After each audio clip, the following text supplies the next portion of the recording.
La trilogía original de Star Wars fue una de las más aclamadas de la historia del cine. Fue una revolución a todos los niveles para la industria. Así que unos años después, George Lucas decidió traer la trilogía de precuela, que no es tan mala como esa cosa que hizo Disney, pero tampoco se salva del todo. Hay muchos que aman estas películas y otros que las odian, sobre todo las dos primeras. En este video vamos a intentar ver desde un punto de vista imparcial qué falló en esta trilogía. Así que hoy traigo 20 errores que arruinaron la trilogía de precuelas de Star Wars. Este tema fue sugerido por Julián, así que si quieres aparecer en un próximo video de esta sección, deja en los comentarios qué película o saga te gustaría que analicemos. Espero te guste este video y si es así, deja tu like y compártelo con tus amigos. También si te gusta ver películas en tus plataformas favoritas a una gran velocidad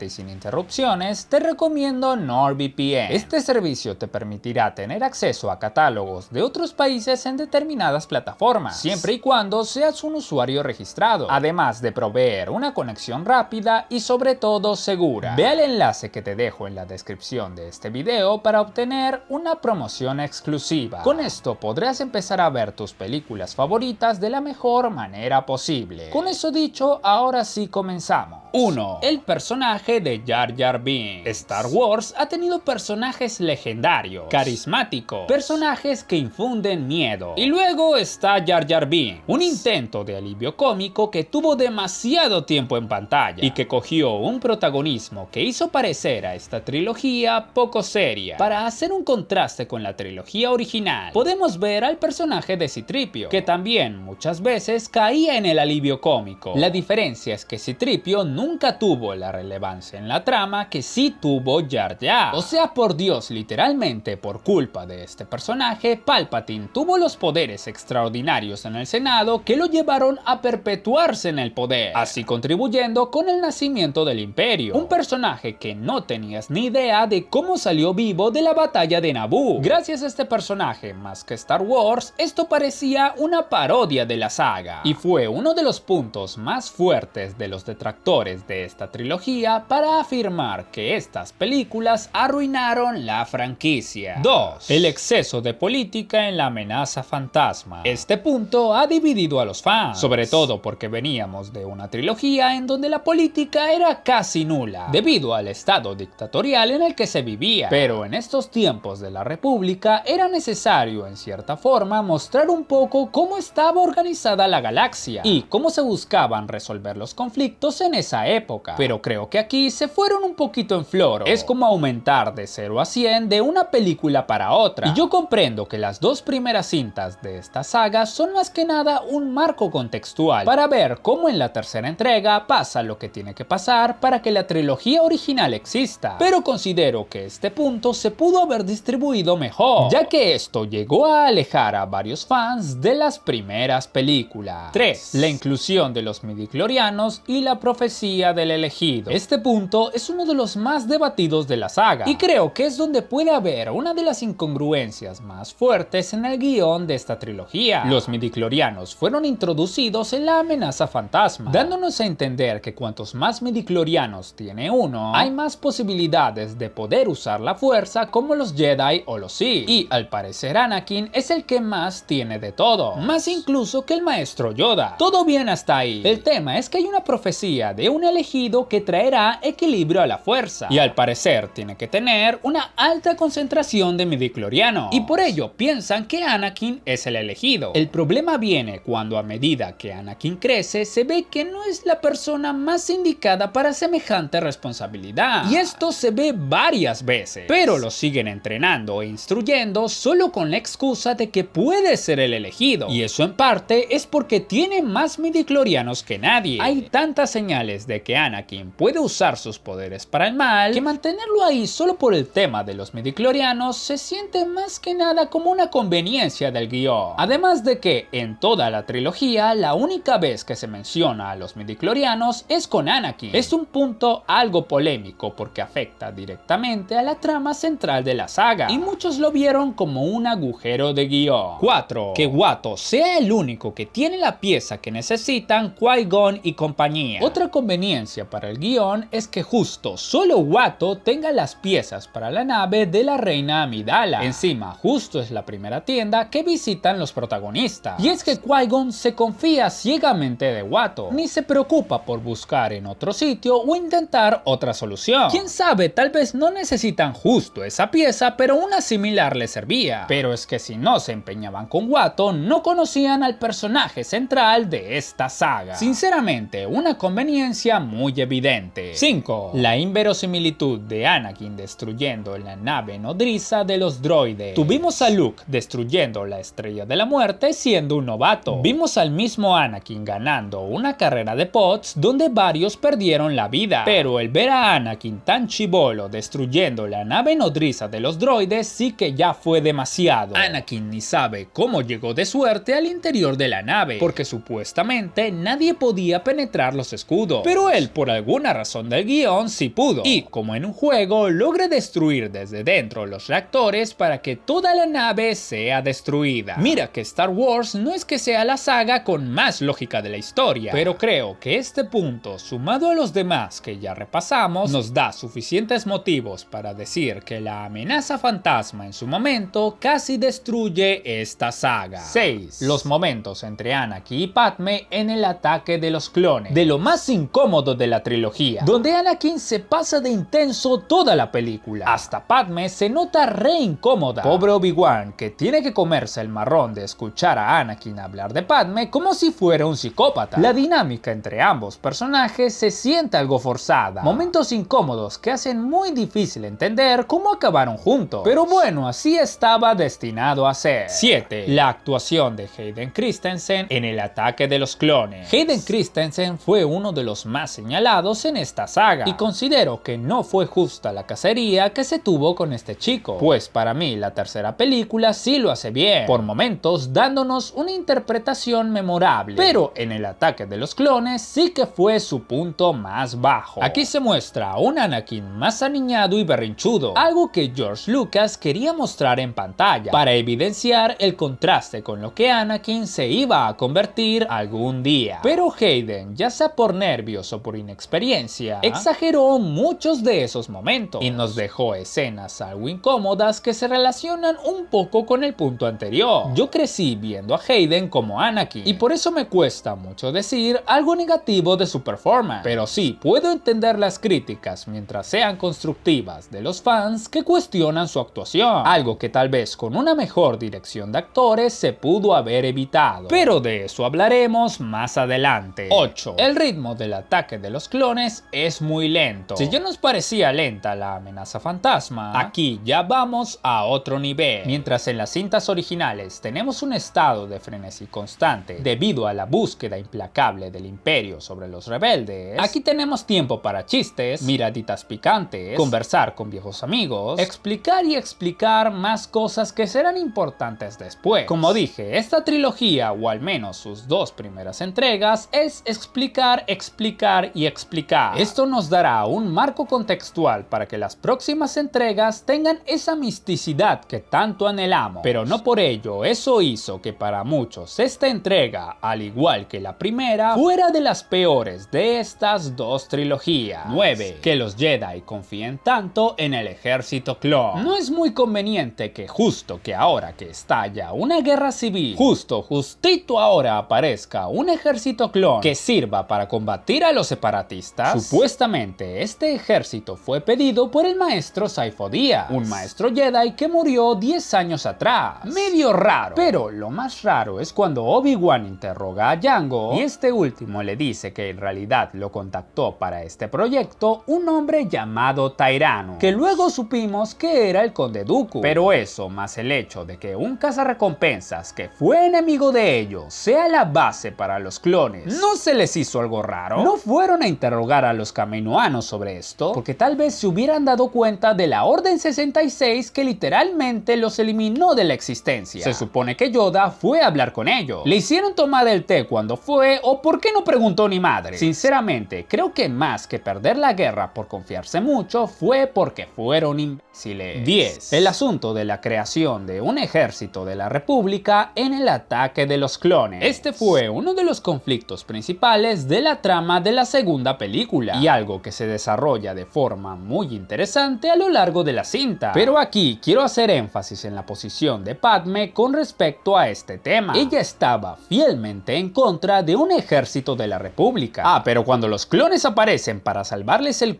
a ella y a los Jedi, ahí sí que bien los clones, ¿no? ¡Qué bien el ejército! Hasta se anima a dar órdenes. La señorita no estuve trabajando un año en contra de la ley de la creación de un ejército militar para no votar. También es una incoherencia que no le haya requintado a Jar Jar por promover esta moción. Pero bueno, cosas que el guión terminó pasando por alto. 11. El papel de Padmé en la venganza de los Sith. Padmé Amidala había sido uno de los personajes más proactivos de las cintas anteriores, siempre dispuesta a luchar por lo que creía correcto. Pero en esta entrega su papel se reduce a ser la damisela en apuro, básicamente la razón por la que Anakin se pasa al lado oscuro. Sin embargo, como muchos sabrán, habían escenas eliminadas de Padmé siendo parte de las primeras reuniones de lo que luego sería la Resistencia. Sin embargo, esto no fue puesto en el corte final, algo triste porque hubiera encajado perfecto con el personaje. Sin embargo, solo quedó como alguien que sirvió para que el protagonista caiga al lado oscuro. 12. El tema de no volver maestro Jedi a Anakin. Tomando en cuenta solo las películas, es entendible que no le entreguen el rango de maestro a Anakin, pero si luego en la serie Clone Wars lo muestras como uno de los caballeros Jedi con mayores logros en la guerra, además de ya haber tenido un aprendiz tan hábil como Ahsoka, esta decisión tiene menos sentido. Demostró lo valioso que fue para el consejo. Y sí fue medio pendejo que no lo admitieran como maestro. Ya sé que fue porque en el momento no lo veían lo suficientemente maduro, pero si ellos mismos lo mantuvieron en la orden cuando era más inmaduro todavía, porque supuestamente era el elegido, ¿por qué dudan ahora? Si le hubiesen dado esa confianza, tal vez no terminaba cayendo al lado oscuro. Es un tema con algo de trampa, hay razones para ambos lados, pero déjame saber tú, ¿qué opinas? 13. La muerte de Padmé. La posibilidad de que Padmé fallezca es uno de los ejes en los que gira la trama de la venganza de los Sith. Y si bien es poético ver cómo Darth Vader se queda con cara de pendejo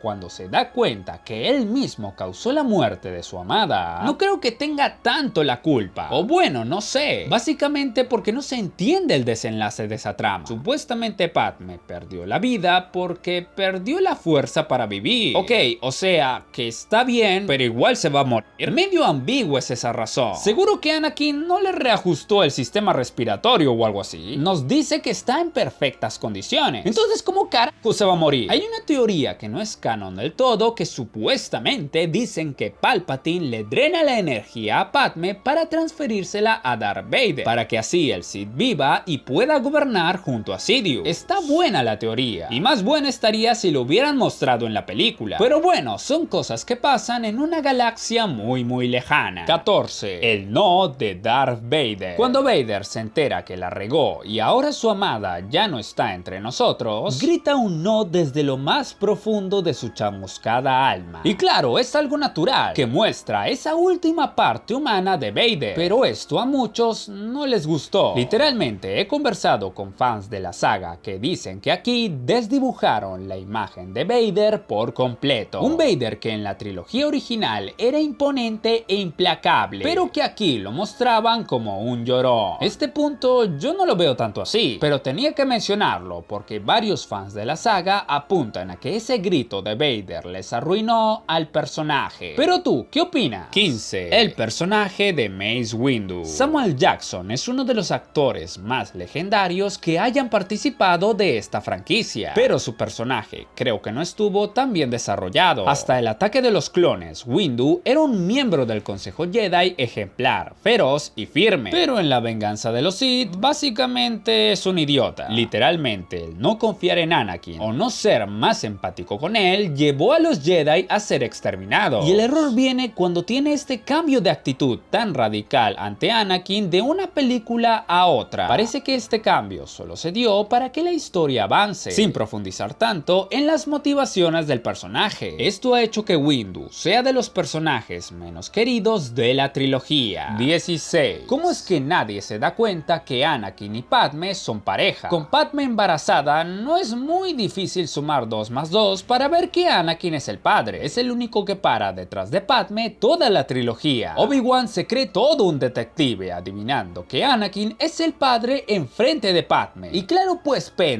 ¿quién más va a ser? O sea, por favor, Anakin literalmente duerme en su casa. Lo que me hace pensar, ¿dónde cara duermen los Jedi? En el templo, tienen una casa, pagan impuestos, ¿cómo funciona? El punto es que no tiene sentido que nadie en toda la República Galáctica no se haya dado cuenta de eso. El único que lo sabía era Sidious. Él sí hizo su chamba, sumó 2 más 2 y le chuntó. Este es uno de los agujeros de guión más grandes de toda la saga. Y encima, son 2 personas famosísimas en la galaxia. En fin, una incoherencia que la verdad debilita un poco el argumento de esta trilogía. 17. Los diálogos de George Lucas. George Lucas es un gran storyteller. Como arquitecto de una historia, creo que es muy bueno, porque la estructura de la trilogía de precuelas y la trilogía original, como él diría, rima como un poema. Pero si hay algo que le tengo que cuestionar a Lucas, son sus diálogos. Ya lo decía Mark Hamill sobre la cinta de Una Nueva Esperanza, donde George quería que memorizara diálogos casi shakespearianos, y obviamente no sonaba natural. En esta trilogía le baja un par de cambios a la fórmula, pero sus diálogos siguen siendo raros. Y si bien hay algunos icónicos, hay frases que hacen que la experiencia se torne un tanto incómoda o graciosa en algunos casos. 18. El poco desarrollo de algunos personajes secundarios en las películas. Más que nada me refiero a los aprendices o socios de Sidious. La única excepción creo que puede llegar a ser Dooku, que con el poco tiempo en pantalla que tiene ya queda como uno de los villanos más icónicos de este universo. Pero en el caso de Darth Maul o del General Grievous no es lo mismo. Maul literalmente casi ni habla en La Amenaza Fantasma. Y en la serie animada 3D de Clone Wars se puede ver todo el background y las motivaciones del personaje, lo cual lo hace interesantísimo para cualquier fan de la saga. Por su parte, Grievous aparece por primera vez en la serie de The Clone Wars del año 2003 y su presentación es implacable. La versión de Grievous de esos 6 capítulos es de lo más poderoso que he visto en este universo, pero en la tercera entrega nos muestran justo la versión más débil del personaje. Sinceramente, creo que esta fue una oportunidad desperdiciada por parte de Lucas para mostrar a personajes más complejos en esta trilogía. 19. La dirección de actores de George Lucas. George es un genio, un visionario y un revolucionario de la industria. Una leyenda que fue uno de los que forjó el cine del día de hoy. Con eso dicho, se nota a leguas que dirigir actores no es lo suyo. Lucas ha dirigido solo 6 películas en su carrera: THX 1138, American Graffiti, Star Wars Una Nueva Esperanza y esta trilogía. Y esto puede que se note más que nada en los actores más novatos de la franquicia. Se notó en Mark Hamill en la primera de la trilogía original, y aquí se notó sobre todo con Hayden Christensen, pero también se notaba por momentos que no daba con la tecla en escenas que incluían a actores de peso como Sir Alec Guinness, Natalie Portman o Ewan McGregor. Y si bien eso llevó a que la trilogía se aleje de lo que debió ser para los fans, respeto que lo haya intentado, por más que no le saliera bien. 20. La constante comparación con la trilogía original. Estas películas, al ser comparadas con sus predecesoras, hace que queden en muy mal lugar, porque 2 de las 3 cintas son recordadas muchas veces como malas entregas, y la comparación es algo inevitable, dado que pertenecen a la misma saga. Y para varios esta fue una de las principales razones por la que esta trilogía, entre comillas, fracasó, por no estar a la altura de la original. Pero tú, ¿qué opinas? Y bueno, estos fueron 20 errores que arruinaron la trilogía de precuelas de Star Wars. Ahora, quiero que me comentes, ¿cuál crees que fue el peor error que tuvo esta trilogía? ¿Qué opinas de estas películas? Déjame saberlo todo en los comentarios. Aquí te dejo un video que seguro no te defraudará. No olvides dejar tu like y suscribirte para que me apoyes a seguir haciendo este tipo de contenido. Compártelo con tus amigos para que sepan 20 errores que arruinaron la trilogía de precuelas de Star Wars. Espero que les haya gustado. No olviden suscribirse y hasta la próxima.